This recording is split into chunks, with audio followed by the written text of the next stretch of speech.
había hecho ya William unas 3 primeras charlas y estamos entonces en esta segunda fase, son las últimas 3. Entonces, de nuevo, toda nuestra gratitud por atender la invitación y muchas gracias, queridísimo poeta, por atender también nuestra invitación. Tienes tu público. Gracias.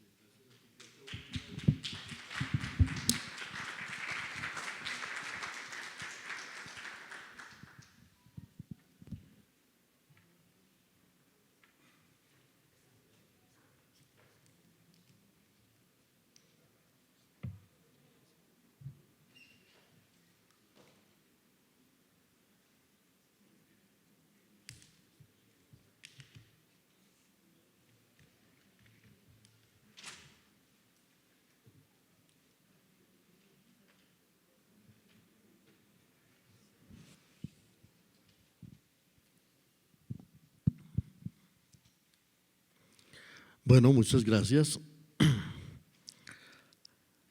a todos por su presencia y a la universidad por esta invitación.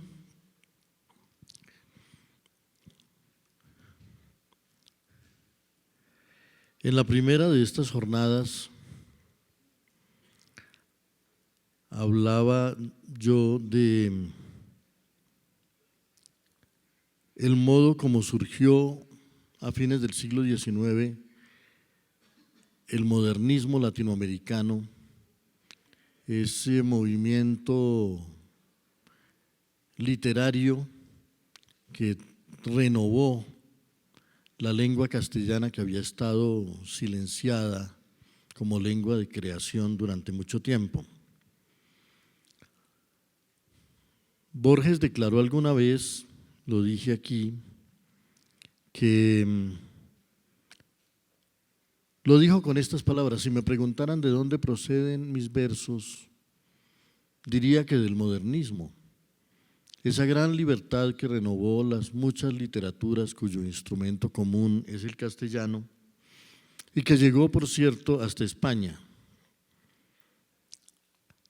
A fines del siglo XIX se consumó lo que nosotros podríamos llamar la segunda independencia de nuestra América. La independencia política de comienzos de siglo obró algunas transformaciones importantes en nuestro orden social y más que liberarnos del peso del colonialismo, del peso de la dominación de las metrópolis, formuló con cierta claridad nuestra voluntad de independencia, nuestro deseo de independizarnos, nuestro deseo de ser naciones libres y autónomas y de ser naciones modernas. Pero estuvo muy lejos la independencia de hace 2 siglos de completar ese proceso de independencia y ese proceso de fundación aquí de la democracia, de las repúblicas y de una sociedad fundada como lo pretendían las repúblicas europeas de fines del siglo XVIII y comienzos del XIX, en los principios de libertad, igualdad y fraternidad. Creo que lo que hubo a comienzos del siglo XIX entre nosotros fue la expresión de una voluntad de independencia y de una voluntad de autonomía, pero muchas deudas quedaron pendientes en ese proceso y una de las más importantes fue la de nuestra independencia espiritual, de nuestra independencia mental, de nuestra independencia cultural, de la transformación de nuestras naciones en naciones confiadas en sí mismas y capaces de desplegar un discurso propio sobre la realidad y sobre la historia, desde el cual dialogar con el mundo.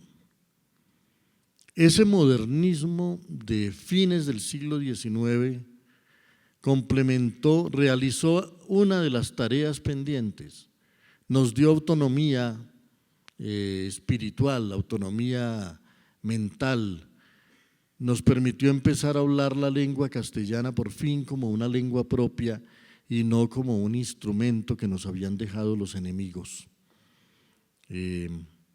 Yo decía entonces, y repito, que aquí se hablaba y se escribía un poco como en una lengua ajena. No acabábamos de sentirnos hablando con la fluidez, con la libertad, con la creatividad, con la que se habla una lengua propia. Y llamaba la atención sobre el hecho de que no solemos pensar que la lengua que hablamos nació muy lejos del mundo en que vivimos y nació para nombrar un mundo muy distinto al mundo en que vivimos, y que ya en el Renacimiento, ya en los tiempos de la llegada de los europeos a estas tierras, era una agonía para un poeta tratar de nombrar el mundo americano y las historias de América con la lengua que había llegado de Europa, hija ilustre del latín y del griego y completamente refinada por tantas voces, desde los poetas latinos hasta los poetas españoles, pero que no era suficiente para nombrar América. Así que el modernismo latinoamericano nos dio esa independencia mental que antes no teníamos. Creo que solo a fines del siglo XIX dejamos de ser colonias, mentalmente hablando, de Europa, y nos propusimos al menos ser naciones, ser países, ser culturas. Y tal vez por eso, hablando de Rubén Darío y de los escritores y autores de su generación, Borges dijo esas palabras tan llamativas y tan provocadoras. Dijo de Rubén Darío y de los autores de su generación: nadie como ellos merece en nuestro continente el nombre de libertadores. Ellos nos trajeron la gran libertad. Renovaron los temas y las músicas de nuestra lengua, las preocupaciones intelectuales, renovaron nuestra sensibilidad. Hay algo que valdría la pena señalar aquí. Hay un poeta francés, Paul Verlaine, que es muy apreciado en Francia en términos literarios porque su musicalidad es extraordinaria. Tal vez ningún poeta francés tuvo nunca la extraordinaria musicalidad de Verlaine, pero que no es muy bien visto por su historia personal. Hay un costado del alma francesa, y eso que Francia es un país que presume mucho de su libertad. Siempre se mira a Verlaine un poco como alguien un poco degradado, se piensa, por su alcoholismo, por sus hábitos sexuales, por sus costumbres tan turbulentas. Era la encarnación de uno de los poetas malditos. Y entonces, si bien en Francia se aprecia su literatura y se aprecia su poesía, su figura personal y su historia personal no acaba como de caber en los cánones de la literatura francesa. Y ha habido muchas polémicas sobre él. En cambio, Verlaine, que para los franceses es un poeta, para los latinoamericanos es un ser mágico, maravilloso. Buena parte de nuestros poetas celebraron a Verlaine, y lo celebraron no solamente por su poesía, sino por su vida. Uno lee los versos de Léon Degrave, de Baudelaire diabólico, de Angelical Verlaine, de Arthur Rimbaud malévolo, de Sensorial Rubén, y en fin, que hasta del padre Víctor Hugo omniforme. Angelical Verlaine lo llama.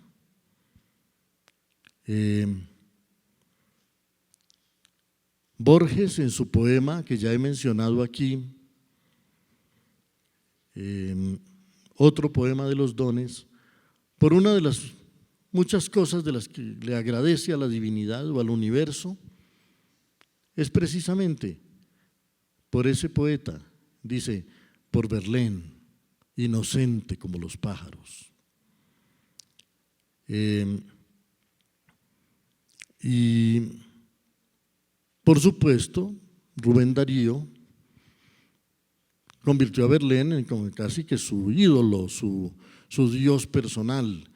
De nadie como de Verlaine se nutrió para la musicalidad de su poesía, para el espíritu de su poesía. Y hay un poema que Rubén Darío escribió cuando murió Verlaine, Responso a Verlaine, que es considerado como uno de los grandes, una de las grandes sinfonías musicales de la lengua castellana. Ese poema que dice: Padre y maestro mágico, liróforo celeste, que al instrumento olímpico y a la siringa agreste diste tu acento encantador, panida, pan tú mismo que coros condujiste hacia el propíleo sacro que amaba tu alma triste al son del sistro y del tambor. Que tu sepulcro cubra de flores primavera, que se humedezca el áspero hocico de la fiera de amor si pasa por allí. Esa musicalidad extraordinaria, bueno, en un poema que a medias es decorativo y a medios logras trascender esa visualidad y ese tono decorativo por la extraordinaria emoción con que Rubén Darío lo canta y lo celebra, muestra la importancia que tuvo Verlaine y su poesía para la vida y para la obra de Rubén Darío, para la vida y para la obra de Borges, para la vida y para la obra de León de Grave y para la vida y la obra de buena parte de los poetas modernistas. Si de alguien se nutrieron para esa revolución que renovó la lengua castellana, fue de la obra de Verlaine, aunque por supuesto se nutrieron de Baudelaire y se nutrieron de Víctor Hugo y se nutrieron de Lamartine y de los poetas parnasianos y de los poetas simbolistas y de los grandes prosistas de la Francia, porque Francia fue la que más nos ayudó a liberarnos en términos mentales y en términos verbales de esa suerte de sujeción a un mundo gótico, español, que fue una suerte, como dicen los filósofos, lo que España dejó en América no fue, a pesar de que llegó impulsada por los vientos de la modernidad, por el surgimiento de la economía de mercado y de la edad de los grandes descubrimientos, lo que España dejó en América fue una edad media tardía.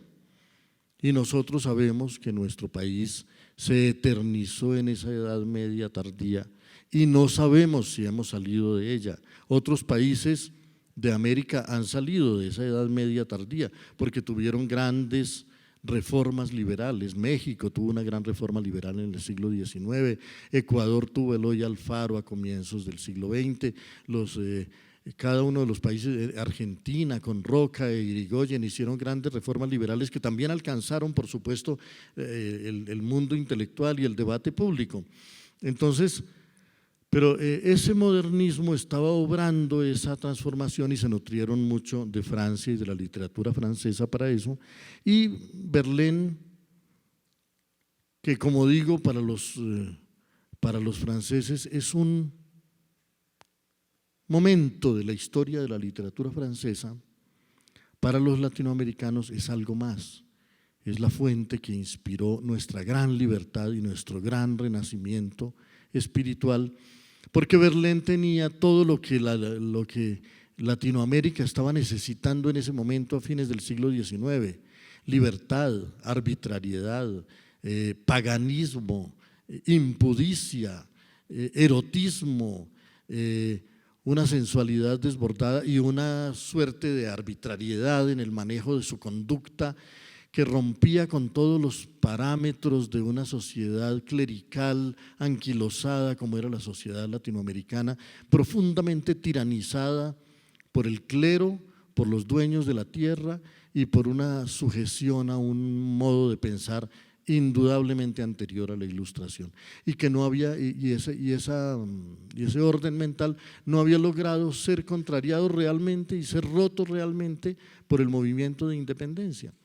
Fue precedido por un gran esfuerzo ilustrado, pero muy pronto, después de la independencia, nuestros países cayeron en esa postración clerical, en esa alianza de dueños de la tierra y de clérigos que eternizaron nuestra Edad Media. Bueno, Borges celebró entonces en los modernistas a los libertadores de nuestra cultura. Y ya dije que lo que le debemos al modernismo no son simplemente unos cuantos poemas, unos poemas muy hermosos de Manuel Gutiérrez Nájera, unos poemas muy bellos de José Martí, unos poemas espléndidos de una musicalidad, de una sinfonía verbal extraordinaria de Rubén Darío, unos sollozos exquisitos de José Asunción Silva, y unos experimentos verbales admirables de Leopoldo Lugones y de Herrera y Reisig. Le debemos algo más, la modernización de la lengua y el haber dejado este instrumento que es nuestra lengua castellana, convertido en vísperas del siglo XX en la gran herramienta con la que nuestra cultura prácticamente se construyó en el siglo XX para dejar de ser una literatura provinciana, una literatura regional y convertirse en lo que llegó a ser la literatura latinoamericana, hispanoamericana en el siglo XX, una de las literaturas más creativas y más influyentes del mundo. Ese paso no es un paso desdeñable, es importantísimo que sepamos que nosotros pudimos pasar de ser una cultura de aldea, de ser una cultura marginal, de ser una cultura lateral y subalterna, a exaltarnos con gran orgullo y con un gran trabajo y una gran pasión en una de las literaturas más creativas del mundo, de la que beben hoy todas las literaturas y todas las lenguas. Yo me estaba preguntando, ¿cómo podría uno resumir o cómo podría uno responder a la pregunta, ¿qué es lo que Borges hizo por nosotros? Y yo me atrevería a responder que eso que hicieron las generaciones modernistas a fines del siglo XIX, lo hizo y lo complementó básicamente un solo hombre a lo largo del siglo XX, y ese hombre fue Jorge Luis Borges. La renovación de nuestra prosa, la renovación de nuestra poesía, el enriquecimiento asombroso de nuestros temas de reflexión y de nuestros instrumentos de reflexión y de pensamiento, una aventura estética, una aventura filosófica, una aventura del pensamiento y una aventura de la creatividad verbal absolutamente extraordinaria que ha convertido a nuestro continente en un interlocutor del mundo de primer orden, que normalizó por completo nuestro orden mental y nuestra capacidad de ser interlocutores del mundo antes del modernismo, pero ni siquiera durante el modernismo nos sentíamos verdaderos interlocutores del pensamiento contemporáneo. Con Borges no solo somos interlocutores del pensamiento contemporáneo, hemos llegado a ser, es bueno siquiera por un ejercicio compensatorio sentirnos parte de ese triunfo, hemos llegado a ser maestros del mundo. La lengua de la que somos parte, la literatura de la que somos parte, e inclusive habría que decir que buena parte de la literatura latinoamericana del siglo XX e incluso de su momento más visible y más destacado, que fue el boom, el llamado boom latinoamericano de mediados de siglo, no habría sido posible sin Jorge Luis Borges y la labor que desde los años 20 realizó y la influencia que obró sobre nuestros autores. Muchos reconocieron esa influencia, otros no, pero ahí estuvo. Estaba leyendo en estos días, con ocasión del fallecimiento de Harold Bloom, el gran crítico literario norteamericano, su libro El canon de la novela, donde postula las 80 o 100 novelas que le parecen las más importantes de la historia y hace una reflexión sobre ellas. Y uno de los libros que considera en ese canon es, por supuesto, no podía ser de otra manera, 100 años de soledad de Gabriel García Márquez. Pero una de las cosas que dice Harold Bloom, y es un lector muy autorizado para hacer ese tipo de análisis, es que tal vez 100 años de soledad no habría llegado a existir sin la obra de Borges, y que un personaje como Melquíades, es de alguna manera una alter ego de Jorge Luis Borges, el creador de esos manuscritos que el vástago de las dinastías de los Buendía está tratando de descifrar en el Apocalipsis de su aldea. Todo eso tiene que ver con la manera como Borges escribía y con la manera como Borges formulaba los arcanos de sus bibliotecas, de sus historias, de sus grandes lectores, de sus grandes bibliotecarios y de sus grandes autores. También García Márquez reconoció que buena parte de su aventura literaria nació de un libro muy notable, La experiencia literaria de Alfonso Reyes, pero es muy hermoso comprobar que nosotros, los latinoamericanos y los hispanoamericanos, que no existimos económicamente como un continente, ni políticamente como un continente, somos naciones a las que tradicionalmente desde el comienzo fragmentó y separó la economía, fragmentó y separó la política. Siempre la política y la economía trabajaron para separarnos, para aislarnos, para incomunicarnos. Sí somos una cultura en términos continentales, sí somos una nación en términos culturales. América Latina es una cultura continental y tenemos una literatura continental, no solo porque está escrita en la misma lengua, y es un hecho muy excepcional que 19 países hablen la misma, 19 países vecinos hablen la misma lengua. Eso configura una potencia cultural extraordinaria en un mundo como este.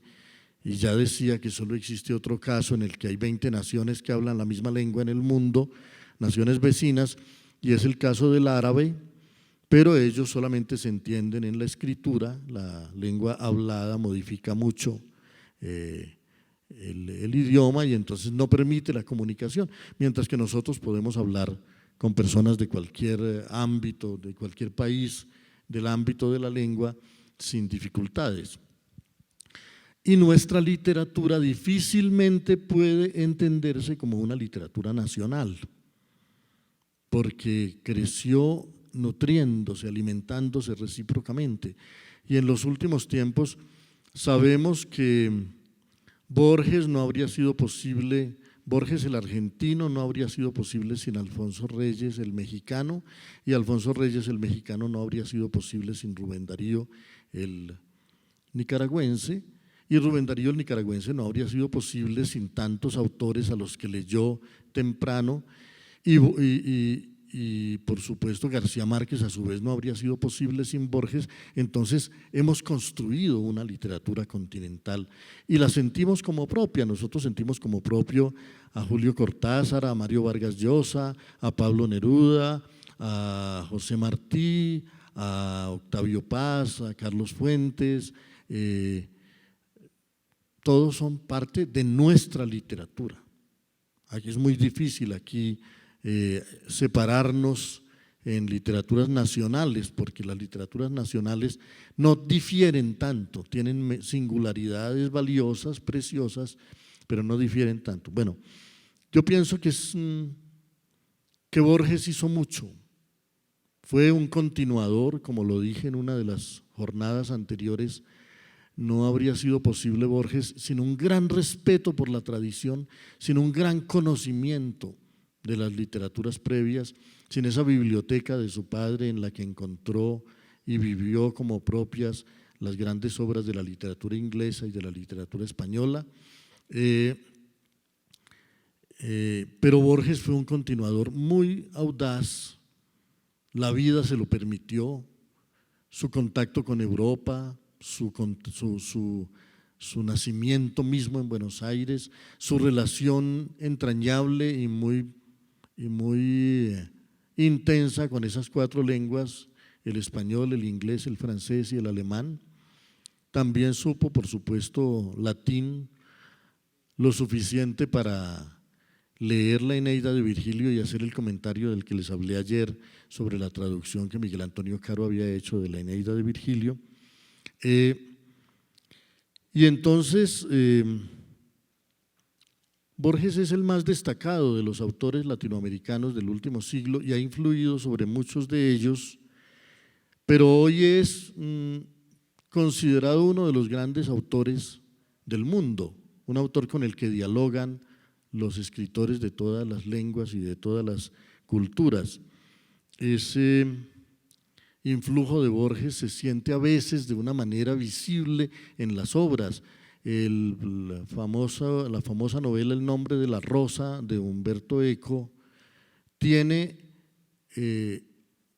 uno de sus personajes centrales es prácticamente una estampa de Jorge Luis Borges, el bibliotecario Jorge de Burgos, cuyo nombre mismo alude a Jorge Luis Borges y que es el guardián de esa biblioteca, de esa abadía italiana donde ocurre esa suerte de thriller metafísico que es El nombre de la rosa. Está inspirado en Borges, y no solamente el personaje, sino la biblioteca y el ámbito en el que discurre esa historia. Foucault declaró que su libro Las palabras y las cosas estaba profundamente inspirado por los ensayos de Jorge Luis Borges, y yo he oído a algunos de los autores recientes de la literatura francesa, de los más notables, como Pierre Michon o como Manuel Carrère, que por supuesto dicen que Borges les abrió el horizonte de la literatura contemporánea y de los temas de la literatura contemporánea. No otra cosa dijeron Cioran, Steiner y el propio Harold Bloom, quien, a pesar de que en el canon de la novela no puede considerar a Borges porque Borges era el adversario necesario de la novela como género, sí siente continuamente la presencia de Borges en muchas obras de la literatura e incluso de la novelística contemporánea. Es muy grande la importancia de Borges en esa transformación, en esa revolución que ha ocurrido en nuestra lengua y en nuestra cultura y en ese nuevo protagonismo que nos ha dado a los latinoamericanos en el ámbito de la creación, en el ámbito del pensamiento y en el ámbito de la creación literaria. Pero yo me atrevería a decir que de alguna manera cuando uno lee a Borges, uno siente que siendo su obra una obra eminentemente literaria, hay algo en la obra de Borges que va más allá de la literatura, cuyo propósito parece estar más allá de la literatura y tiene que ver con una pregunta por el lugar del ser humano en el mundo en esta época que nos ha tocado vivir. Harold Bloom habla en sus obras de que la principal característica de la poesía contemporánea es que se trata ya, los grandes poetas de la época son poetas postcristianos, y con eso me parece que quiere decir que son poetas posteriores a la tremenda declaración de Nietzsche de que Dios ha muerto. Esa declaración tan llamativa y tan paradójica, porque Nietzsche no dice Dios no existe, no, Nietzsche dice Dios ha muerto, con lo cual parece también estar diciendo antes estaba vivo, no dice Dios no existe, pero dice Dios existió. Dios ha muerto es una de las frases filosóficas que más controversias y más reflexiones y más debates ha suscitado en el siglo, y una de sus derivaciones es que después de la declaración de Nietzsche de que Dios ha muerto, después de todo lo que con esa frase quiso significar en su libro Así habló Zaratustra, todo lo que ha ocurrido después es necesariamente postcristiano. en el sentido de que los fundamentos del orden mental de Occidente que reposaban en la mitología cristiana parecen haberse derrumbado y el mundo vive hoy esa gran agonía, esa gran angustia de que el orden de valores, la escala de valores que se fundaba en ese universo cristiano se ha desplomado y el mundo vive lo que llamaba el propio Nietzsche el nihilismo, la edad del nihilismo. A Borges le tocó vivir esa época y por supuesto que Borges en ese sentido es un poeta postcristiano, es decir, su obra no está fundada en la esperanza de un cielo o en el temor de un infierno como podían vivirlo algunos de los poetas de otro tiempo en nuestra tradición literaria castellana. Y eso que los poetas de la tradición literaria en lengua castellana no siempre se habían sentido cómodos en el ámbito de la mitología cristiana y trataban por lo menos, si no de apartarse, sino de escapar, sí de disentir y de discrepar con respecto a algunos de los paradigmas de la cultura cristiana. Hay un famoso poeta del siglo de oro español que escribió aquel soneto: no me mueve, mi Dios, para quererte el cielo que me tienes prometido, ni me mueve el infierno tan temido para dejar por eso de ofenderte. Ya esa estrofa es un suficiente grito de guerra frente a dos de los principales instrumentos de, llamémoslo así, de dominación del orden mental cristiano sobre la cultura. Había que portarse bien para no ir a parar al infierno, había que portarse bien para de pronto merecer el premio del cielo. Bernard Shaw, que tenía tan buen humor, pero que era tan belicosamente rebelde, dijo alguna vez a comienzos del siglo XX: he dejado atrás el soborno del cielo, no me voy a dejar sobornar por la promesa del cielo. Si me quiero portar bien es porque eso me complace, porque siento que es la manera correcta de comportarse, no porque esté aspirando a un premio y mucho menos porque esté esquivando un castigo. Y además esa idea de Dios como un verdugo que crea unas pobres criaturas llenas de error y llenas de limitaciones y llenas de vulnerabilidad y de fragilidad y las pone entre tentaciones y peligros y dificultades y azares y después las condena por todo lo que hicieron a una eternidad achicharrándose en unos calderos, es una idea tan triste, tan poco respetuosa de la divinidad que verdaderamente ninguna mente moderna puede concebirla. La sola idea de que Dios es un tirano y de que Dios es un verdugo tendría que hacer que los seres humanos se rebelaran contra él, porque esa versión de Dios como un tirano y como un verdugo más bien parece una versión demoníaca que una versión divina. Y entonces una idea más noble de Dios es la idea de un Dios misericordioso, la idea de un Dios por lo menos comprensivo. Y si Dios puede pedirnos a nosotros que perdonemos, ¿cómo no se lo vamos a pedir nosotros a Dios? Quien debería darnos ejemplo de perfección moral, ¿no?, y de generosidad y de comprensión. Borges mismo dijo alguna vez: es como un poco desproporcionado eso de que nosotros vivamos 70 años y por lo que hagamos en esos 70 años nos condenen a millones de años. No me parece como justo, no merecemos ni tanto premio ni tanto castigo. Y era por eso por lo que Nietzsche decía que toda esa historia, que toda esa leyenda del Dios castigador y del Dios incluso creador y del Dios juez y del Dios verdugo era una historia humana, demasiado humana.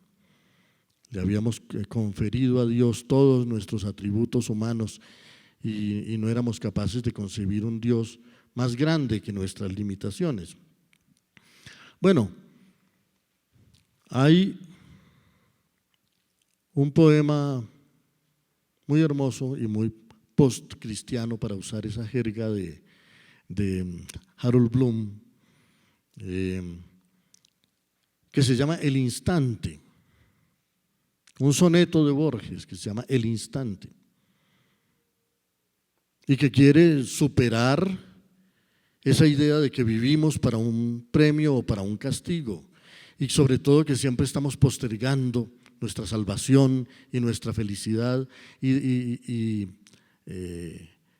descargándola en un futuro, esa incapacidad que nos legó cierta inercia de nuestra cultura de vivir el presente, de gozar el presente, de tratar de apurar los dones del presente con plenitud, relegando siempre para el futuro nuestra felicidad, nuestra salvación, nuestra recompensa.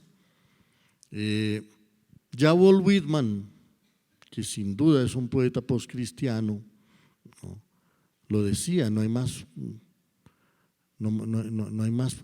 historia que ahora, no hay más futuro que ahora, no hay más pasado que ahora. Y Borges también lo dice en su propio tono y en su propio lenguaje. El poema El Instante, esa celebración nietzscheana de la plenitud del instante como nuestra única morada, como el único sitio donde verdaderamente habitamos. Nunca hemos habitado en el pasado, nunca habitaremos en el futuro, siempre hemos vivido en el presente. Un presente que se va deshaciendo en pasado, ¿no?, y un futuro que se va transformando en presente, pero es el presente el único lugar donde vivimos, el único sitio de nuestros actos, de nuestros deseos, de nuestras esperanzas, de nuestras realizaciones. El poema de Borges dice: ¿dónde estarán los siglos? ¿Dónde el sueño de espadas que los tártaros soñaron? ¿Dónde los fuertes muros que allanaron? ¿Dónde el árbol de Adán y el otro leño? El presente está solo. La memoria erige el tiempo. Sucesión y engaño es la rutina del reloj. El año no es menos vano que la vana historia. Entre el alba y la noche hay un abismo de agonías, de luces, de cuidados. El rostro que se mira en los gastados espejos de la tarde no es el mismo. El hoy fugaz es tenue y es eterno. Otro cielo no esperes, ni otro infierno.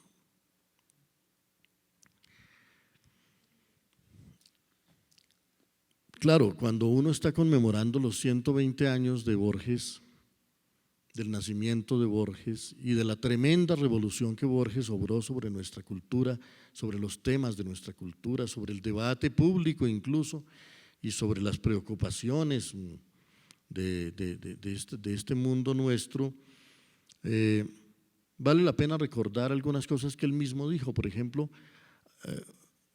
él tuvo ese gran amigo que era amigo de su padre y que él heredó, que se llamaba Macedonio Fernández.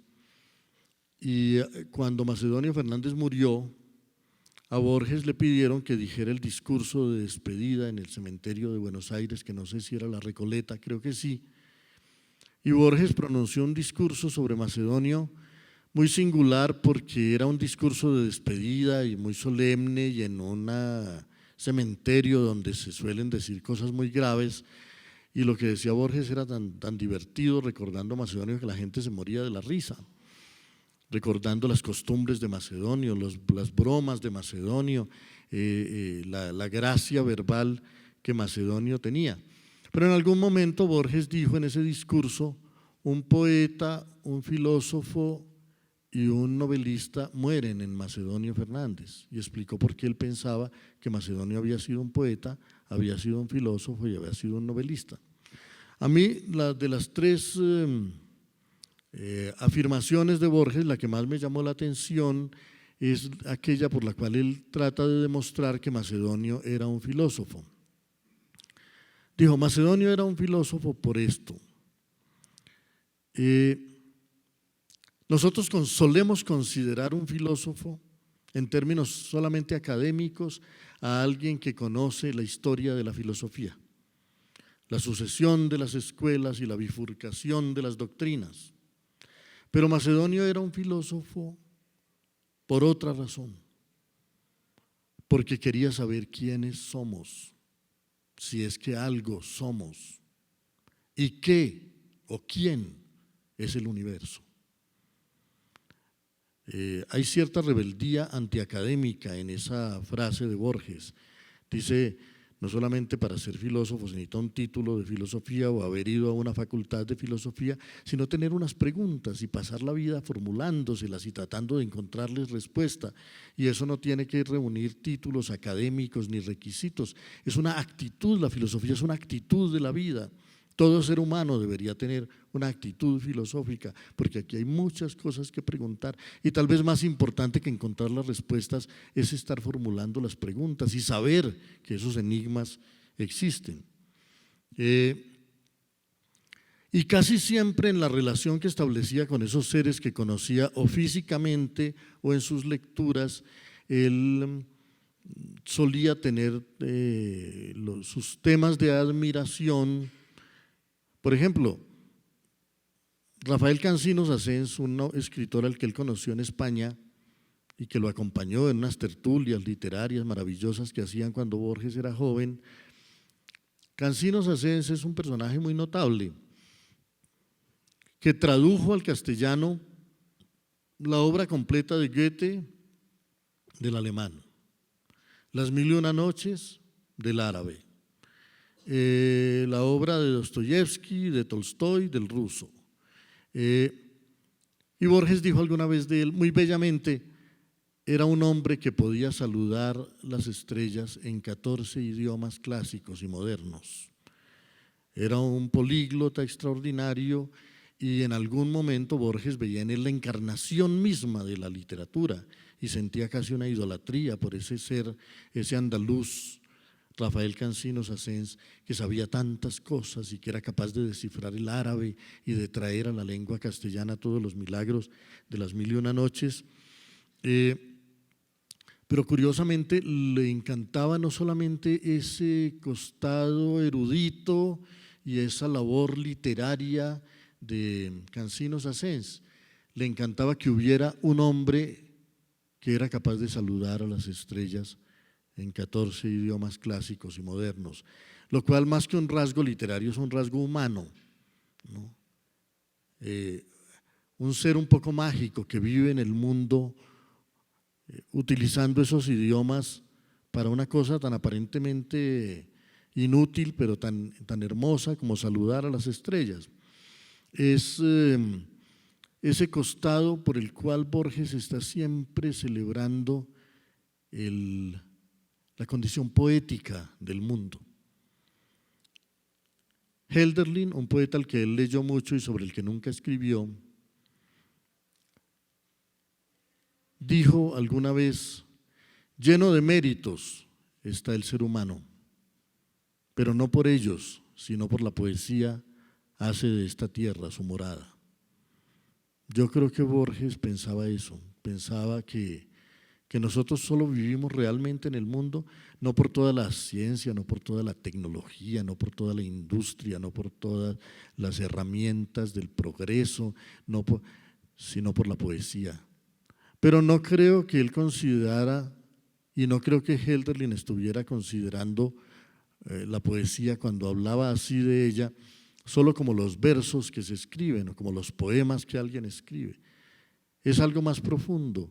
Hablaba de la poesía como todo aquello que hemos recibido, no lo que hemos hecho, sino lo que nos ha sido dado en el mundo. Y entonces la poesía, más que una manera de escribir, se manifiesta allí como una manera de vivir, como una actitud. Se diría que alguien puede escribir buenos poemas o grandes poemas solo en la medida de que pueda vivir ciertas cosas de una manera poética. En alguno de sus prólogos Borges dice, para un verdadero poeta, todo momento de su vida, toda circunstancia debería ser poética, ya que profundamente lo es. pero muy pocos poetas que yo conozca han alcanzado hasta ahora, dijo él, esa alta vigilia, esa capacidad de descifrar, de advertir lo poético que hay en cada instante de la vida. Bueno, Borges mira su ciudad, Buenos Aires, a la que tanto amó, y escribe muy temprano un poema que se llama Fundación Mítica de Buenos Aires. Y fue por este río de sueñera y de barro que las proas vinieron a fundarme la patria. Irían dando tumbos los barquitos pintados entre los camalotes de la corriente zaina. Pensando bien la cosa, supondremos que el río era azulejo entonces, como oriundo del cielo, y una estrellita roja para marcar el sitio en que ayunó Juan Díaz y los indios comieron. Un poema que tiene una vistosidad de calcomanía, si se quiere, pero que quiere ser una celebración no de la fundación histórica de Buenos Aires, sino de la fundación mítica de Buenos Aires, porque para Borges más importante que la historia de Buenos Aires es la mitología de Buenos Aires, y esa mitología de la que forman parte los malones de los indios, los gauchos, Martín Fierro, los poemas de Carriego, los cuchilleros que andaban batiéndose a puñal en las esquinas, las primeras milongas, los tangos, la sombra ominosa del dictador Rosas, las primeras grandes transformaciones que trajeron Roca e Irigoyen, las oleadas de inmigrantes que propició la política de inmigración argentina, y sentía que todo eso configuraba no la historia solo de Buenos Aires, sino la mitología de Buenos Aires, que era más fácil rastrear a veces en las letras de los tangos y en los poemas de los poetas argentinos. Y claro, la palabra Buenos Aires como una extensión ya no solo de la ciudad, sino del territorio en su conjunto. Amaba tanto algunos de los poemas de sus amigos, como Carlos Mastronardi, que escribió un hermoso poema, Luz de Provincia, para celebrar ese otro costado de la Argentina, que no era ese urbanismo de Cosmópolis, de Buenos Aires, sino las estancias, los bosques, los pueblitos perdidos entre las arboledas, en esa pampa infinita. Un poeta que le había cantado a su provincia natal, Santa Fe, con un verso, a su provincia natal, Entre Ríos, con un verso muy bello: un fresco abrazo de agua la nombra para siempre. Así comienza el poema Luz de Provincia de Carlos Mastronardi. Un fresco abrazo de agua la nombra para siempre. Sus costas están solas y engendran el verano. Quien mira es influido por un destino suave, cuando el aire anda en flores y el cielo es delicado. Era muy importante la poesía para Borges como disciplina y como libros de poemas y como poetas, y era muy importante la literatura, pero había algo más, algo de lo cual todo eso era apenas una prolongación y un testimonio. Esa perplejidad de la que ya he hablado, que le hacía sentir a Borges el milagro del mundo y el misterio del mundo, y la asombrosa condición poética de cada instante, eso que él mismo decía que era tan difícil alcanzar. Le parecía que la vida estaba llena de posibilidades y que uno a veces las desperdiciaba o las perdía. Vida y muerte le han faltado a mi vida, dijo, y siguiendo la vocación whitmaniana de sus primeros tiempos, escribió ese poema El remordimiento, que es también tal vez uno de los poemas más conocidos de él, pero que sobre todo expresa una fracción de lo que Borges sentía. El remordimiento dice: he cometido el peor de los pecados que un hombre puede cometer, no he sido feliz. que los glaciares del olvido me arrastren y me pierdan despiadados. Mis padres me engendraron para el juego arriesgado y hermoso de la vida, para la tierra, el agua, el aire, el fuego. Los defraudé, no fui feliz, cumplida no fue su joven voluntad. Mi mente se aplicó a las simétricas porfías del arte que entreteje naderías. Me legaron valor, no fui valiente. No me abandona, siempre está a mi lado la sombra de haber sido un desdichado.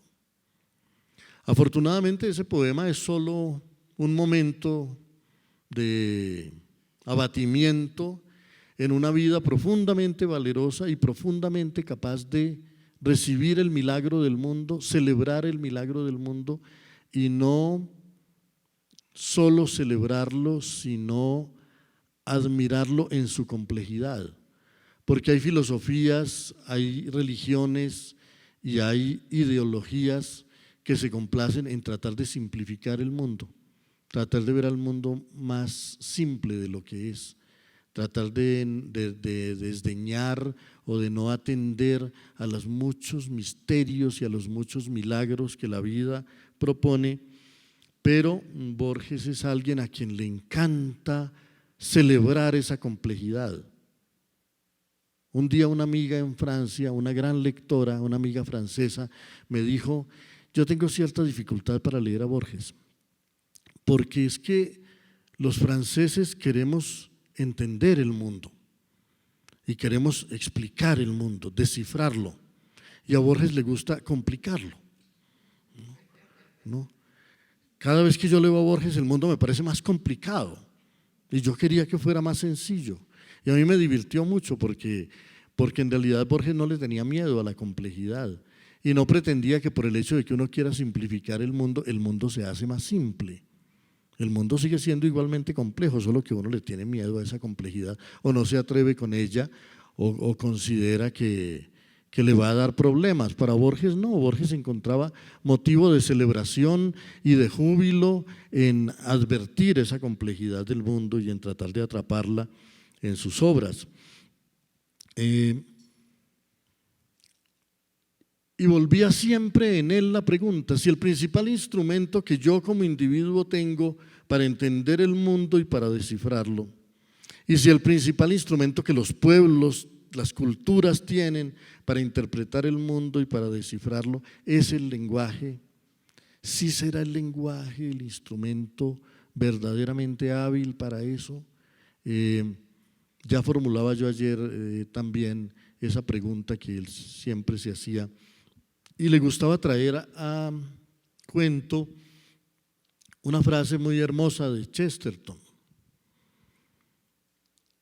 en la que Chesterton formula sus dudas de si el idioma sí, el lenguaje sí da la medida de todo lo que esperamos de él. Chesterton dice: el hombre sabe que hay en el alma humana tintes más variados y desconcertantes que los colores de una selva otoñal. Y piensa, sin embargo, que es posible expresar todo eso mediante un mecanismo arbitrario de gruñidos y chillidos. Piensa de verdad que del alma de una persona cualquiera pueden salir sonidos y signos que expresen todos los misterios de la memoria y todas las agonías del anhelo. Es muy bella la manera como Chesterton expresa su escepticismo con respecto a si el lenguaje será o no un instrumento hábil para expresar y descifrar y comprender el mundo. No lo sabemos, pero lo que sí sabemos es que es lo único que tenemos. Lo único que hemos logrado formar son estos lenguajes con los cuales desciframos el mundo, con los cuales tratamos de traducir el mundo, con los cuales tratamos de entenderlo, pero no solamente eso. Uno podría decir que el lenguaje hemos tratado de hacer con él un reflejo del mundo, que en el lenguaje podemos formarnos como una visión del mundo, como un reflejo, pero un reflejo, digamos así, de la realidad. Pero hay algo más poderoso y más maravilloso del lenguaje. No solamente sirve para tratar de reflejar el mundo real, sino para conservar el mundo que fue y para imaginar mundos posibles.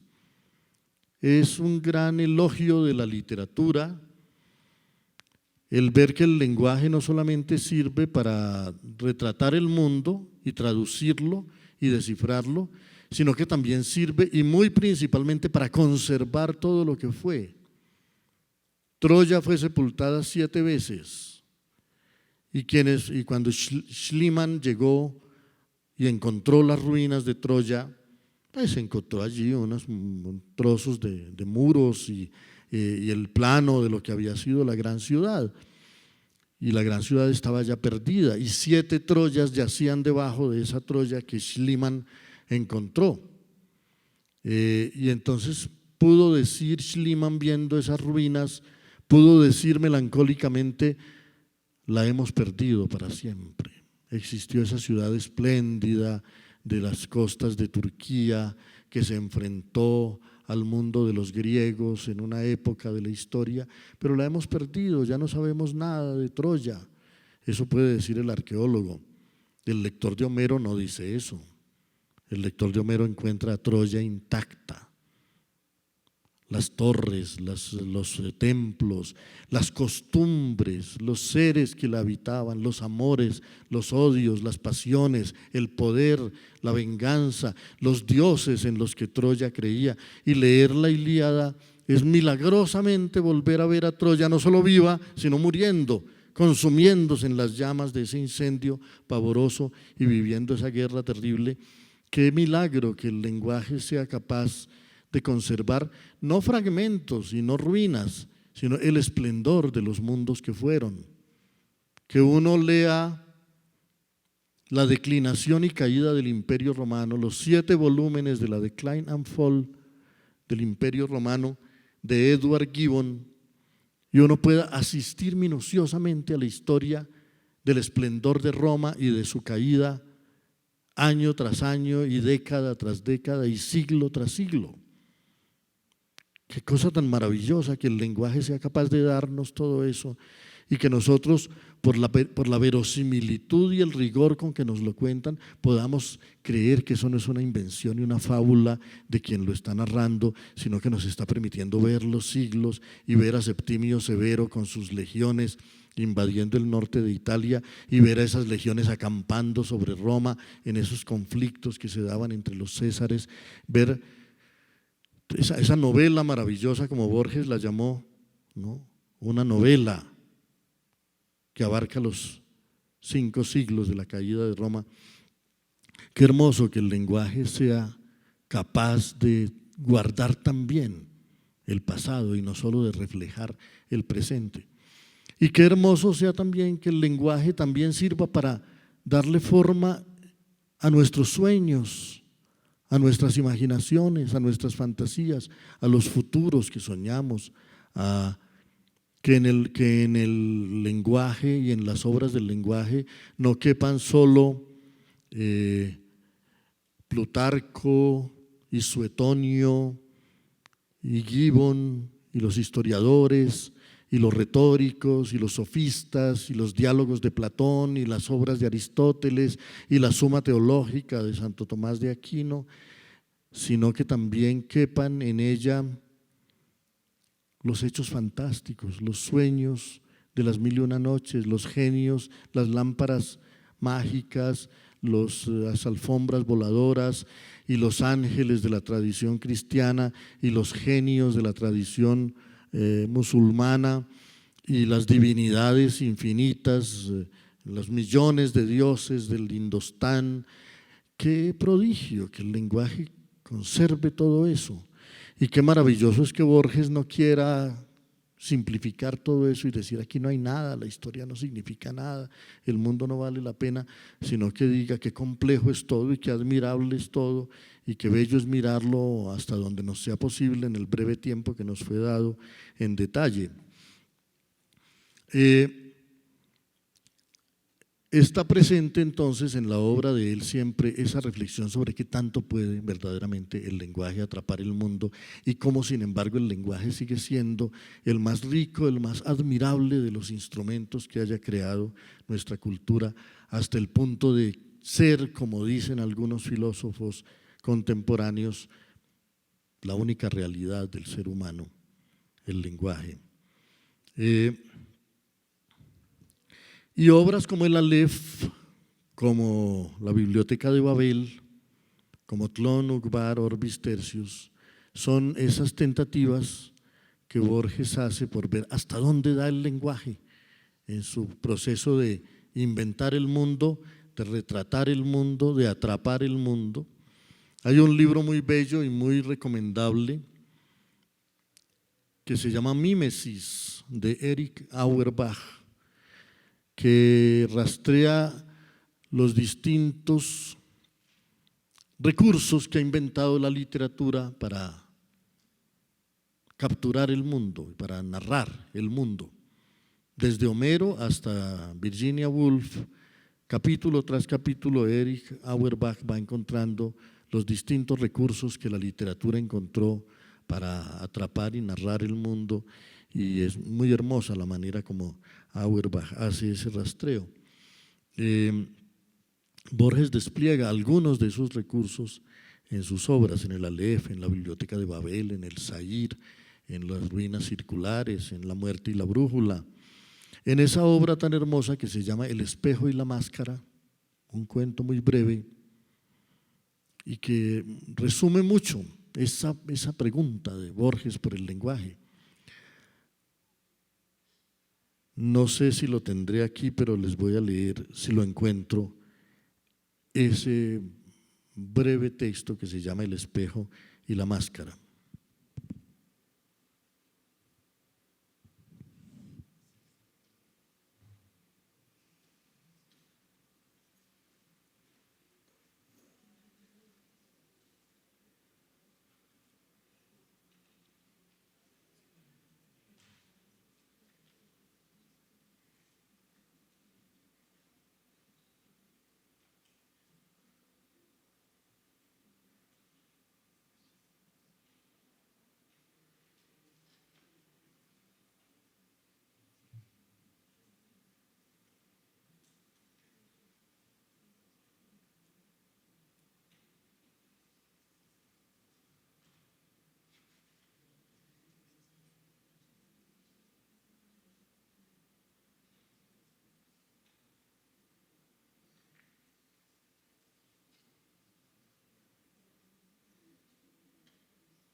Bueno, definitivamente no está aquí, pero les prometo que mañana vamos a leerlo en nuestra jornada final de estas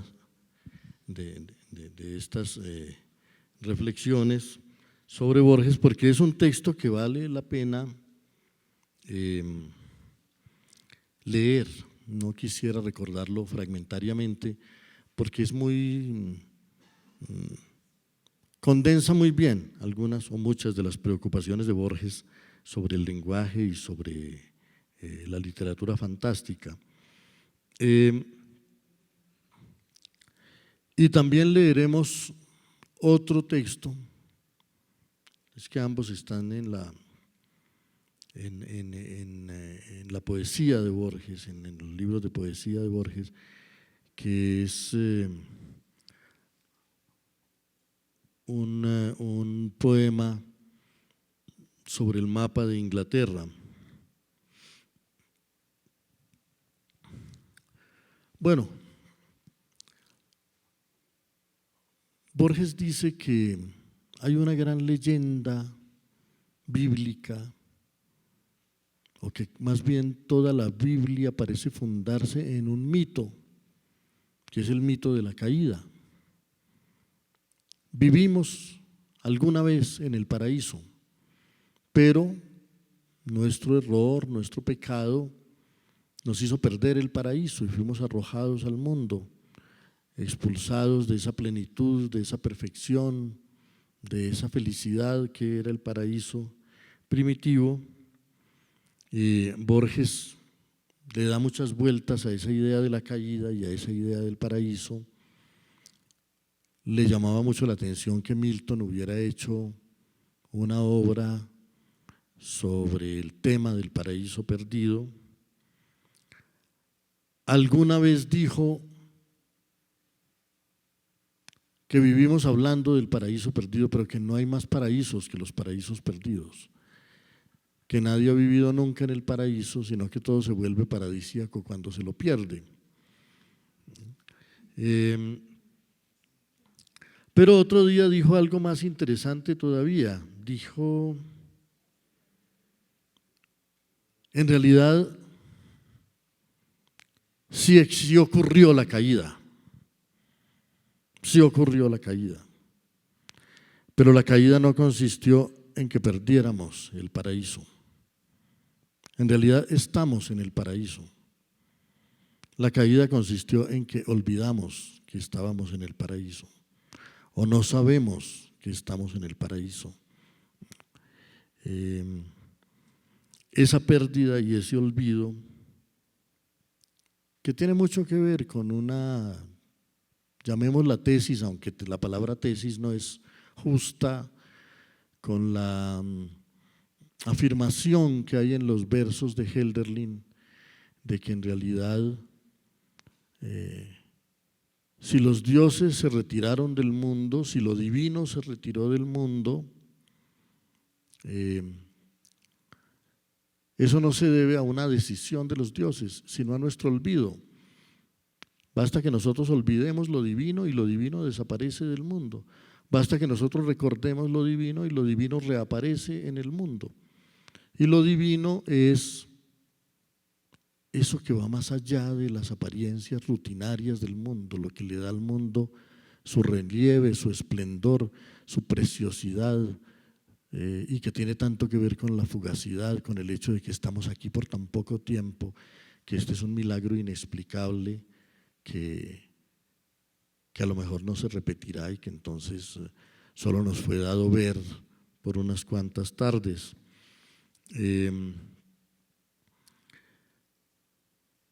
Entonces esa idea es la de que la caída no es perder el paraíso, sino olvidar que estamos en el paraíso, y que olvidarlo es la pérdida de un sentido del milagro, a lo que vuelve siempre Chesterton.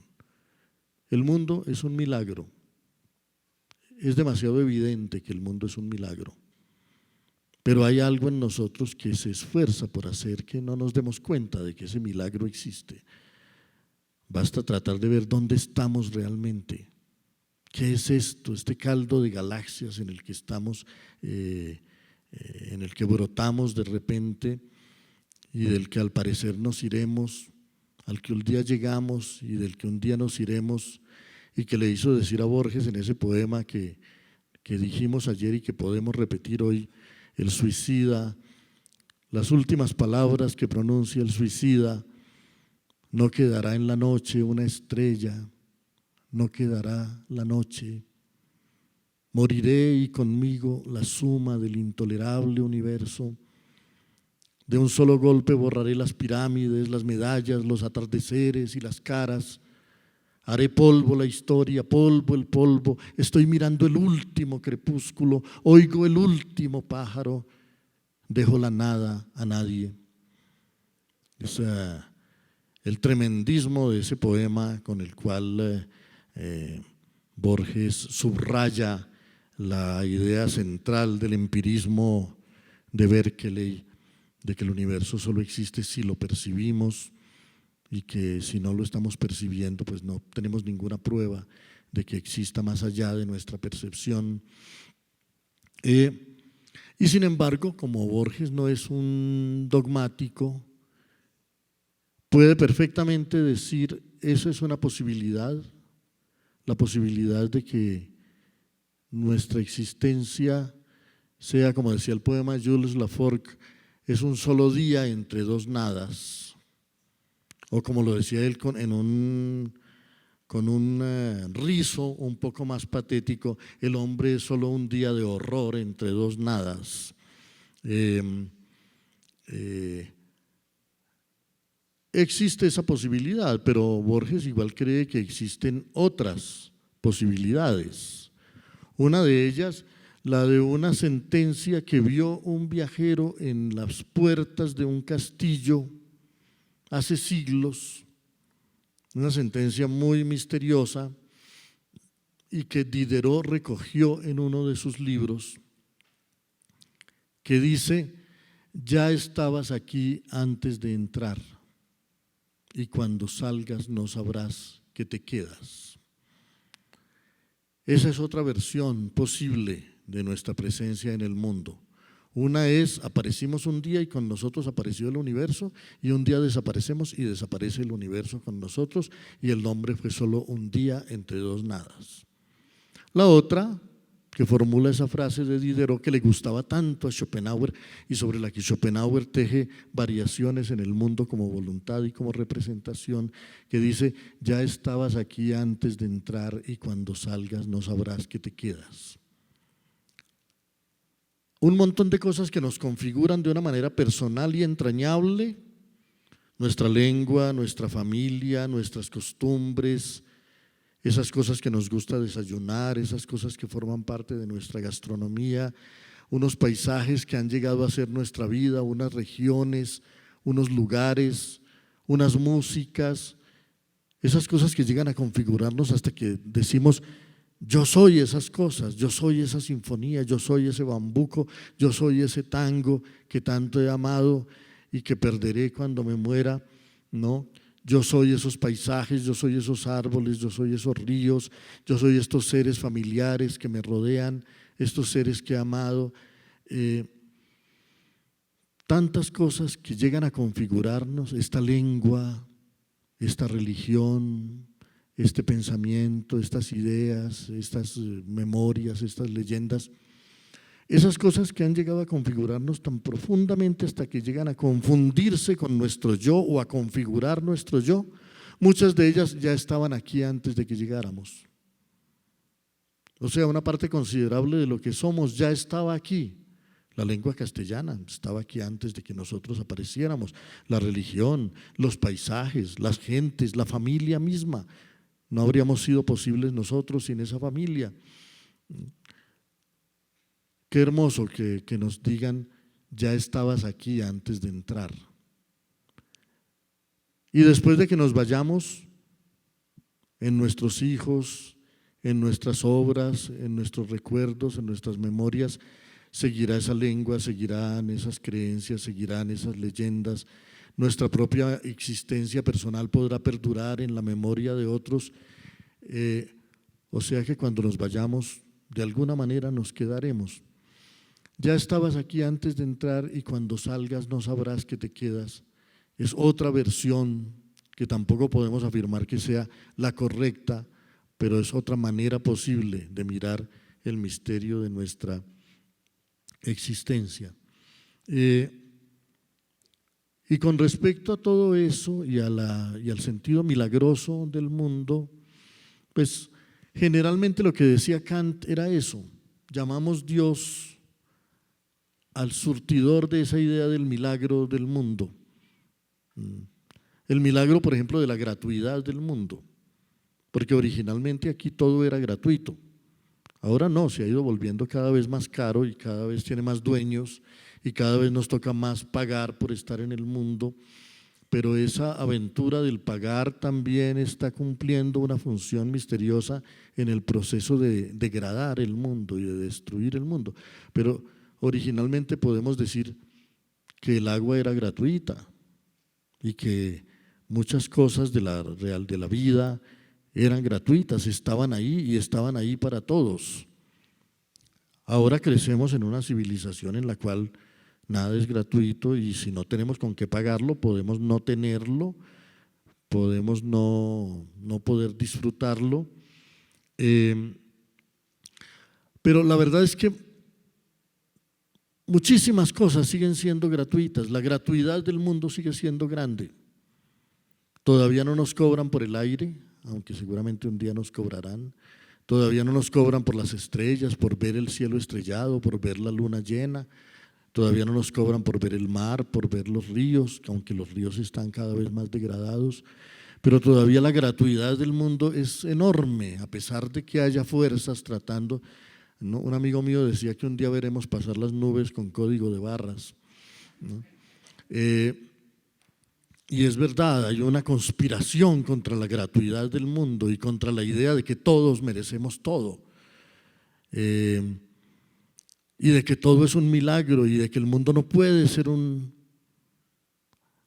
mercancía, que el mundo es un milagro y que para postular ese milagro tenemos que postular una realidad más allá de nuestra razón y de nuestra lógica, que es la proveedora de todo eso. Y tal vez diría Kant, es para eso, para lo que necesitamos la idea, si no de Dios, por lo menos de algo sagrado y de algo divino, para recuperar ese sentido del milagro. Y la obra de Borges está continuamente, como la obra de Chesterton, girando sobre esa idea de que aquí todo es misterio, de que aquí todo es prodigio, de que aquí todo es asombro y deslumbramiento, igual lo mejor que lo peor, todo, porque también hay milagros atroces, también hay prodigios terribles, pero todo es prodigioso en la medida en que es de alguna manera inexplicable en sus fuentes últimas. Y eso hace que Borges sienta una particular fascinación por un género de la literatura que fue el que él cultivó siempre, que es lo fantástico. La literatura es fantástica porque habla sobre todo del misterio, del milagro, del asombro, de lo inexplicable. Y él dijo alguna vez, un libro puede prescindir de todo.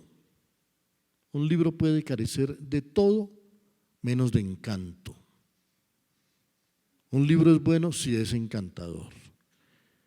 Si no es encantador, ya va a ser difícil que tengamos buen trato con ese libro. Pero si tiene encanto, ya tiene la principal de las virtudes que un libro necesita. Me parece interesante esa tesis si la llevamos un poco más allá y nos preguntamos a qué podemos llamar encanto. Y yo diría que hay mucha proximidad y mucho parentesco entre la idea de encanto y la idea de encantamiento, la idea de algo mágico y en esa medida de algo prodigioso, de algo fascinante. Y entonces, cuando yo decía que el esfuerzo de Borges tal vez va un poco más allá de la literatura, al menos de la literatura como disciplina, de la literatura como gramática, de la literatura como preceptiva, es porque Borges, además de estar buscando hacer una hermosa literatura y una bella poesía, está buscando las fuentes del encantamiento del mundo, del milagro del mundo, del prodigio del mundo y de esa necesidad de cargar al mundo de sentido, en el sentido de advertir el verdadero milagro de lo real, que tiene tanto que ver con eso de que el mundo es evanescente, es efímero. No hay rostro humano, como dice en El Inmortal, que no esté a punto de borrarse como el rostro de un sueño, y lo que hace verdaderamente valiosos todo en la vida es lo escaso que es, lo efímero que es. Si fuéramos a estar aquí para siempre, tal vez nada nos llamaría demasiado la atención, pero como estamos por poco tiempo, cada cosa es valiosa, cada cosa es preciosa y nuestra vida se carga de patetismo, pero también de sentido y de belleza. Borges busca pues entonces, y no solo en la literatura, sino en la vida misma, esa suerte de redención por la belleza y de redención por el asombro. En su arte poética dice: a veces en las tardes una cara nos mira desde el fondo de un espejo. El arte debe ser como ese espejo que nos revela nuestra propia cara.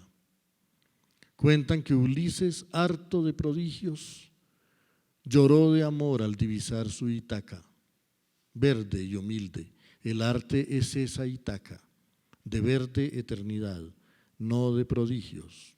Y parece contradecirse. Por un lado está buscando lo prodigioso del mundo y por otro lado dice, busquemos la simplicidad, nuestra propia cara, la verde eternidad del mundo.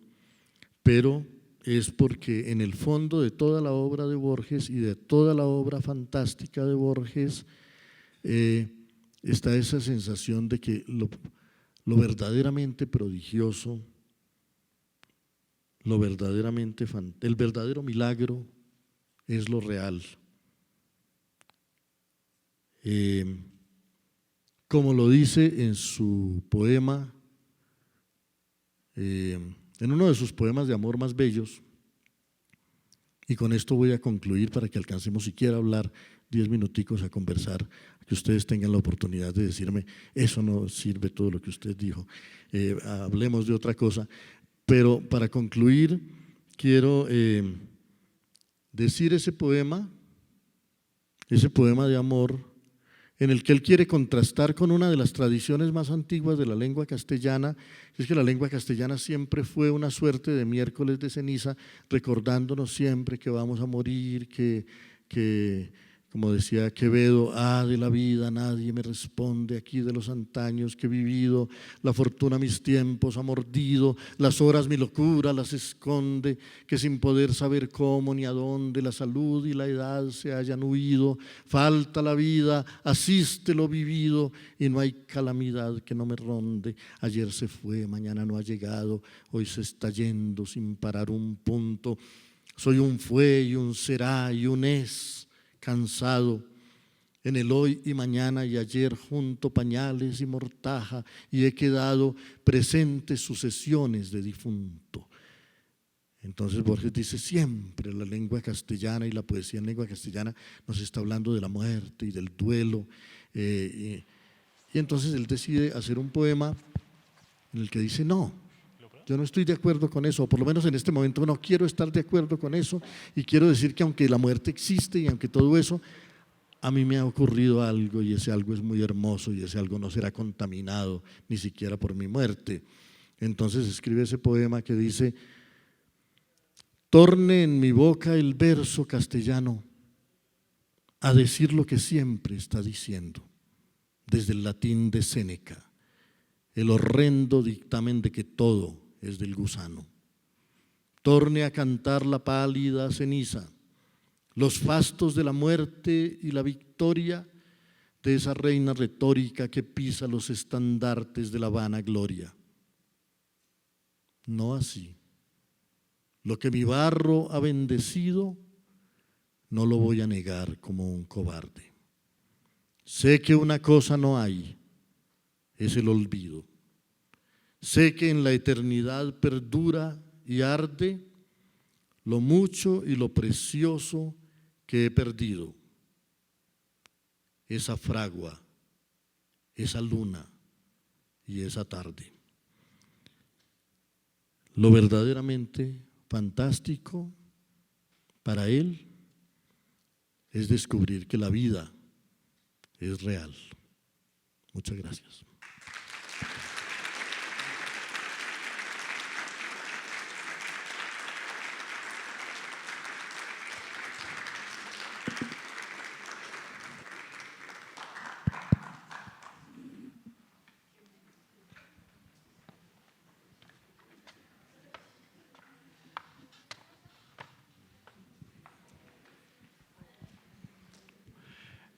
William, lo primero agradecerte, recordando las palabras tuyas en tiempos en los que la gratuidad escasea y todo se cobra.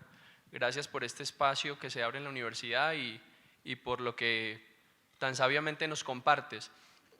Pensando ayer y hoy, ayer lo hablaba con un amigo, pareciera que un tema recurrente en Borges y que puede dar cuenta de esa preocupación del lenguaje es la memoria. ¿Qué nos puedes decir? Yo sé que seguramente hay mucho, pero algo así que quieras compartirnos con relación a Borges y la memoria. Y una segunda cosa, seguramente pues ya más personal, evidentemente todo es personal, pues nos estás comunicando el Borges que tú lees y cómo lo lees, pero esa capacidad tuya para memorizar y para compartir ese saber de esa forma corresponde, claro, a una pasión tuya, pero también a una manera, a una forma, hay una manera de replicar eso en tiempos en los que nos han invitado como a dejar de memorizar, es decir, esa poesía ya no se memoriza, todo se le delega al computador y al sistema. De nuevo, gracias. Gracias. Bueno, el tema de la memoria es un tema omnipresente en la obra de Borges, ¿no? Y tiene su ápice, digamos, en un cuento que se llama Funes el Memorioso, que es la historia de un hombre que no puede olvidar. Borges no muestra eso necesariamente como una virtud, también le puede parecer un problema y un defecto. Funes el Memorioso no puede olvidar nada, pero ese sí realmente es nada. Si todo lo que ha visto lo recuerda perfectamente, y entonces vive en una suerte de lucidez atroz, ¿no? Porque esa memoria tan extrema es como una vigilia pavorosa, porque es rico recordar lo que uno quiere recordar, pero es abominable tener que recordarlo todo, inclusive lo que uno no quiere recordar, tener presente todo continuamente en la mente. Y Borges siempre está diciendo que el olvido también puede ser una bendición, que también es hermoso poder olvidar, que también es hermoso escoger nuestros recuerdos, que también es un don de la existencia el que no tengamos la posibilidad de ser Funes el Memorioso y de recordarlo todo, sino de recordar solo aquello que nos agrada o aquello que nos interesa, y también que tengamos la posibilidad de pensar, porque pensar es abstraer, pensar es olvidar diferencias, pensar es escoger alternativas, y en esa medida solo el que puede olvidar puede pensar. Y Funes, que era un ser semidivino hasta cierto punto por el hecho de que tenía esa memoria extrema, tal vez era muy desdichado porque no podía olvidar ciertas cosas y no podía en esa medida pensar.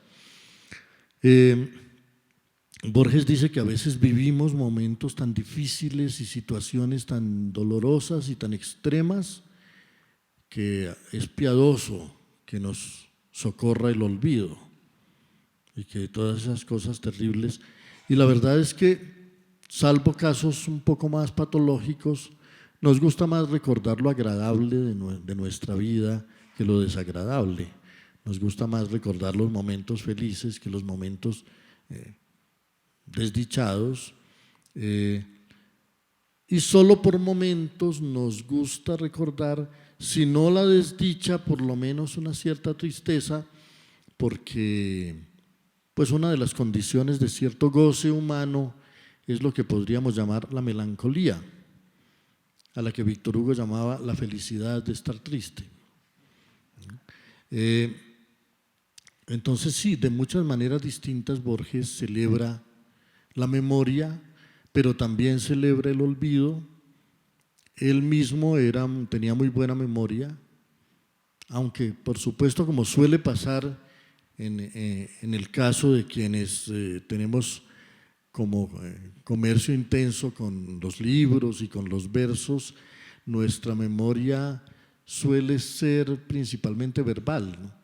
Yo creo tener una buena memoria verbal, buena memoria para los textos, buena memoria para las cosas que cuentan los libros.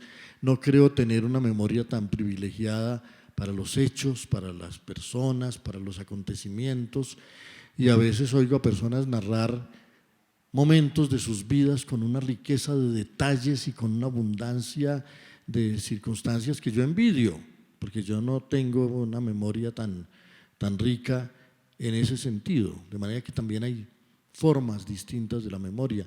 Hay memorias espaciales, hay memorias visuales, hay memorias verbales, y hay, por ejemplo, algo que para mí es asombroso, la memoria musical. Yo tengo un amigo que se sabe todas las sonatas de Beethoven y las puede tocar en el piano sin partitura y no confunde jamás una con otra. A mí eso me parece un prodigio de la memoria tremendo. sin olvidar que la memoria de todos nosotros, aunque creamos no tenerla tan buena, es tan extraordinaria que la mayor parte de nosotros puede leer un libro, y a veces un libro muy abundante, sin necesidad de recurrir al diccionario.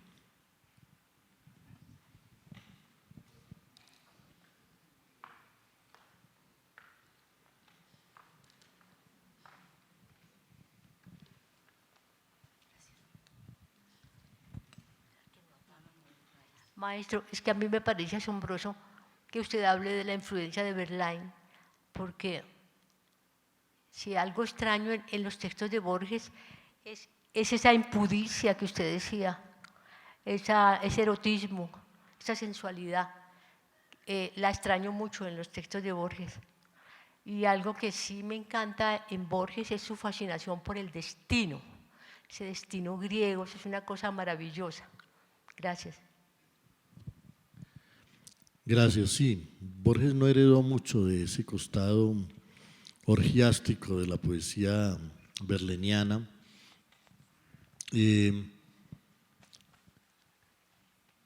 Pero la literatura y sobre todo el modernismo sí recibió mucho esa herencia de Verlaine, aunque por supuesto nosotros seguimos siendo muy pudorosos al escribir comparado con los franceses o con los ingleses, ¿no? Aquí no existe una tradición de novelas libertinas como las que hicieron los franceses en tiempos de la Ilustración y de la Revolución. Aquí sería un poco impensable que un gran líder político, como lo fue Mirabeau en los tiempos de la Revolución Francesa, el gran líder de la sociedad francesa, hubiera sido autor de novelas eróticas y de novelas libertinas, como lo fue Mirabeau, sin que eso le causara escándalo a nadie. En nosotros pesa mucho, sin duda, la tradición clerical y cierta satanización del cuerpo, y la sentimos en la literatura. Ni siquiera alguien tan desenfadado como García Márquez ha producido verdaderamente textos eróticos de un modo muy evidente. Digamos que siendo una ausencia en Borges, es en general una ausencia en nuestra cultura.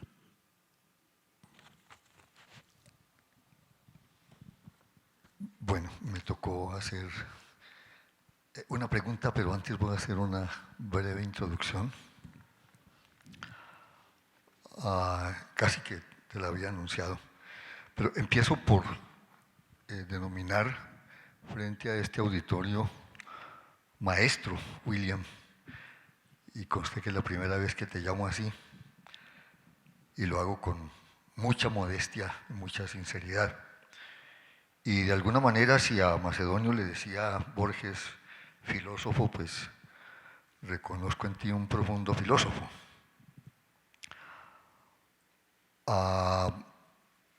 Un comentario al comienzo de la charla, nos recordabas cómo a finales del siglo XIX, con estas personas empezó a surgir una esperanza revolucionaria impresionante. Yo no había percibido eso. La liberación del lenguaje, que es la revolución más importante que se puede dar en la humanidad. Y claro, ya veníamos de atrás del siglo XVIII con pues otras revoluciones anteriores que inspiraron de alguna manera esos intentos de hace 200 años. A mí me llama la atención el hecho de que en Argentina hayan surgido personas de la calidad de Borges y de la calidad de Sábato. Y me sorprende que, habiendo sido de alguna manera opuestos, o los hicieron ver como opuestos, sin embargo eran muy parecidos. Sábato les recuerdo, era un físico nuclear. Yo soy físico teórico para peor. Pero Sabato era físico nuclear y renunció a la física pues a causa de los horrores que empezó a generar esa física nuclear, que terminó terriblemente en la masacre de Hiroshima y Nagasaki. Pero bueno, no me voy a extender demasiado porque mucha gente habrá con ganas de preguntar. Al final, pues los dos, he leído recientemente, dialogaron de nuevo. O sea, a Borges lo trataban como de derecha porque fue opuesto al peronismo. Sabato, por el contrario, pues es como una figura de izquierda. Sin embargo, yo creo que tenían posiciones muy parecidas, sobre todo en este aspecto. Pero yendo entonces a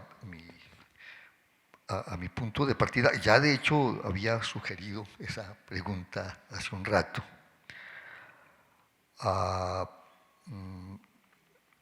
Yo no soy físico cuántico, pero enseño un curso que se llama Cuántica para Todos y para Todo. Y de Borges siempre he oído decir que pues es como si hubiera estudiado física cuántica. Y mencionábamos hace un rato, antes de entrar, el jardín, ¿verdad? El jardín de los senderos que se bifurcan, porque cuánticamente, pues, cuando uno llega a la bifurcación, la toma, se va por los dos senderos. Y pues aquí yo me encuentro con la sensación de que el lenguaje de la cuántica no es el lenguaje matemático.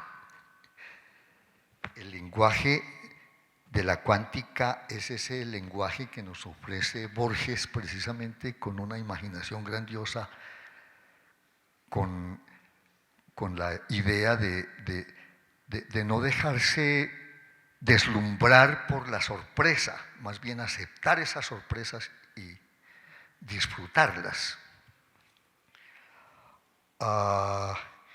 Y cuando él habla del milagro de lo real, pues entonces lo pasea uno por toda esa generación del boom de la literatura, y pues quién más que nuestro García Márquez, en quien la realidad supera a la imaginación, indudablemente. En fin, uno se podría quedar aquí y yo he aprendido muchísimo, gracias por eso, maestro, porque yo había disfrutado algunas cosillas de Borges, pero me doy cuenta de que ahora sí tengo que ponerme a leer juicioso a Borges para aprender un poco de mecánica cuántica.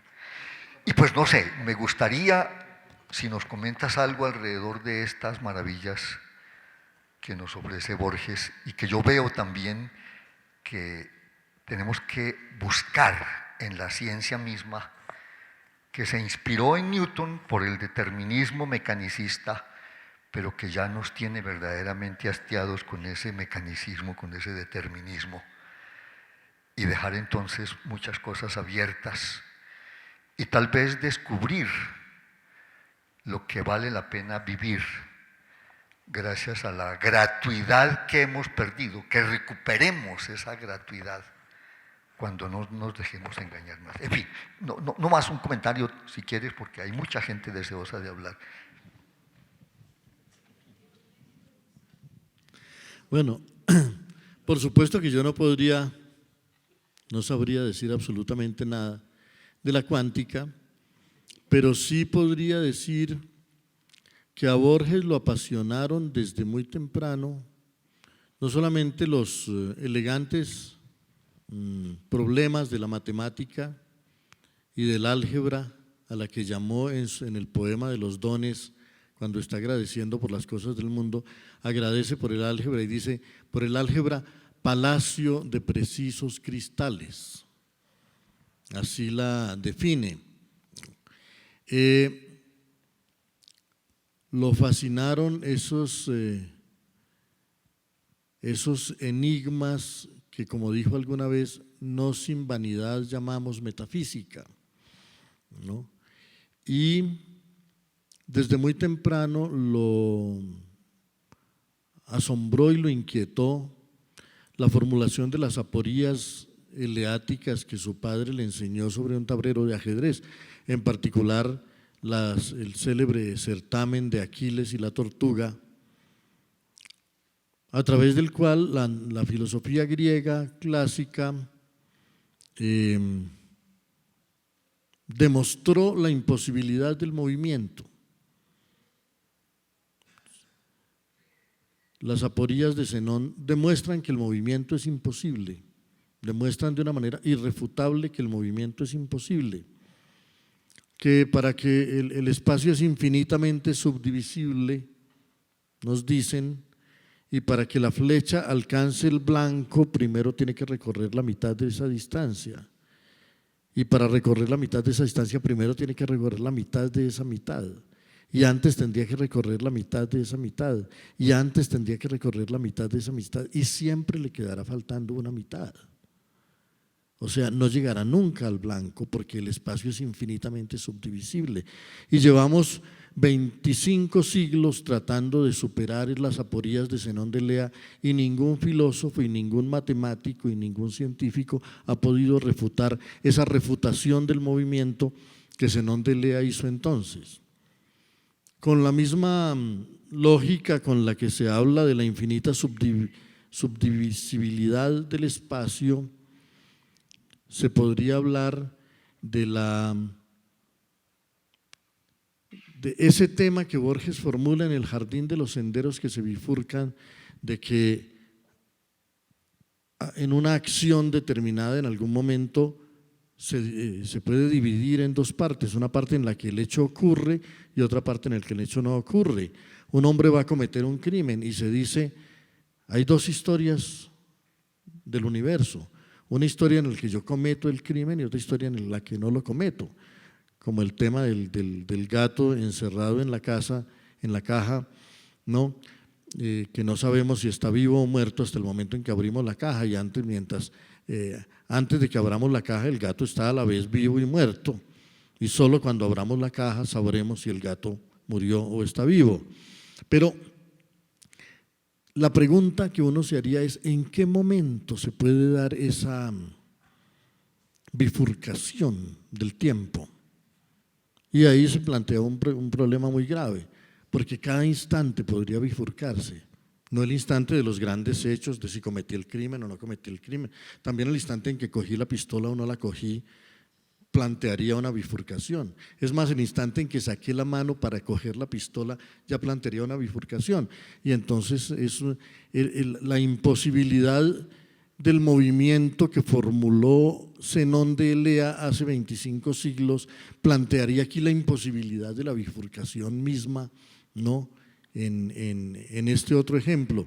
Pero bueno, con eso no hago más que una digresión porque yo soy un total ignorante en el tema. Solo digo que a Borges lo apasionaron todas esas preguntas sobre la memoria, sobre el lenguaje, sobre si es posible, cuántos libros se pueden escribir con combinaciones de los 25 signos del alfabeto, ¿no? Y puede ser no infinita, pero innumerable la cantidad de libros que se pueden escribir con combinaciones, de tal manera que ya son dos libros distintos, un libro en el que está completo el texto y otro libro en el que falta la letra A, o en el que en uno de sus renglones falta la letra A. Eso ya es otro libro posible. Y Borges hace en la Biblioteca de Babel una biblioteca en la que están todos los libros posibles, con todas las combinaciones de palabras imaginables, con todas las combinaciones de esos 25 signos de puntuación, con esos 25 símbolos y letras, más los signos de puntuación respectivos. Y él dice, en una biblioteca donde estén todos los libros y todas esas variaciones, sin duda será posible encontrar completo el Quijote, y será posible encontrar completa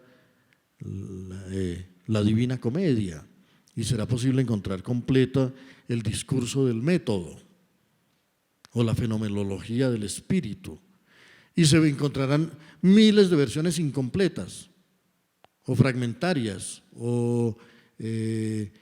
y miles de libros que no tienen sentido porque solamente repiten la letra X y la letra Y infinitas veces. Todas esas combinaciones posibles forman la gran biblioteca universal, pero con eso no está haciendo una reflexión solamente sobre el lenguaje, está tal vez haciendo una reflexión sobre el universo, porque el universo tal vez es la combinación, es todas las combinaciones posibles de unos cuantos elementos. Y en esa medida en unos mundos estará solamente un elemento o una combinación con otro, y en otros está la pluralidad, y el nuestro es uno de tantos. Y la historia misma de la literatura es la historia de unos cuantos libros que tienen sentido y de cientos y miles de libros que no tienen el menor sentido, y entonces con eso construye Borges un universo de posibilidades que al mismo tiempo explora con rigor ese mundo de las variaciones inagotables, pero también reflexiona angustiosamente sobre el sentido, sobre cuánto sentido podemos aspirar que tenga el universo. No, ya. Bueno, lastimosamente tenemos que despedirnos por esta noche porque el auditorio lo tienen que cerrar, nos lo prestan hasta las 8. Muchísimas gracias, poeta, perdona, el joven aquí vino a pedirme que… Muchas gracias a todos.